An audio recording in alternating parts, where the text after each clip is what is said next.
Thank you very much. As you have said, this is a very important fora for the continent of Africa and the US to recalibrate and possibly re-engineer the relationship between America or the US and Africa, especially in the space of trade and investment. There are glaring opportunities that Africa and the US can take advantage of. We need to engineer a win-win formula. Win-win, taking advantage of the competitive advantage of the US in capital, know-how, machinery, and taking advantage of Africa's population,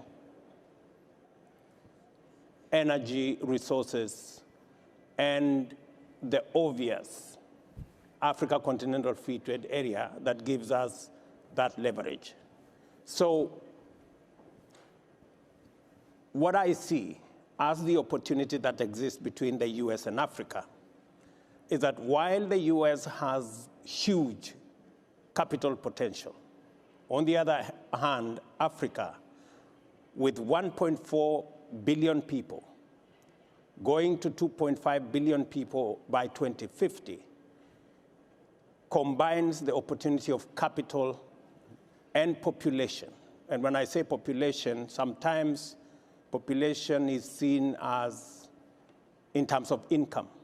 But I dare say that if you look, for example, at techno, by investing in telephone for the Africa continent, they have become the third largest mobile company in the world because they have taken advantage of the numbers in Africa.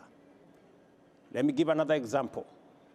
The World Report tells us that food and agribusiness is going to be a $1 trillion business, up from $300 billion at the moment.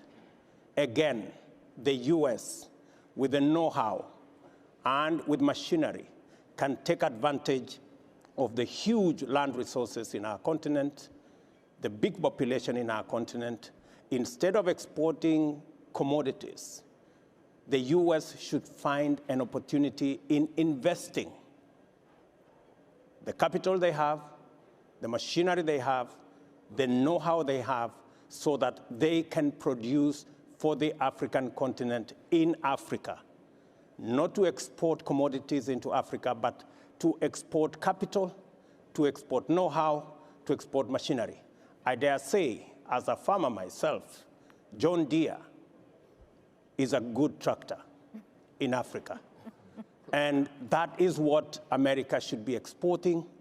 And together, combine the resources we have in the continent and the opportunities that the collaboration can present. Let me conclude by saying that the Africa Continental Free Trade Area is necessary because today, intra-Africa trade is at 17%. It presents to us an opportunity because Asia, what can America do? The reason why intra-Africa trade is low is because of physical infrastructure and logistics. That physical infrastructure, road, rail, can be financed by capital from the US. And the market that comes as we increase the intra-Africa trade can benefit both US and African farms. And finally, the demographic dividend that the median age in Africa is 20 gives us the opportunity to leverage on the labor that Africa presents to the US investor. So Africa comes with population, comes with enormous energy resources, comes with huge labor, and US can come with capital, know-how, and machinery, and we can have a win-win outcome. Thank you.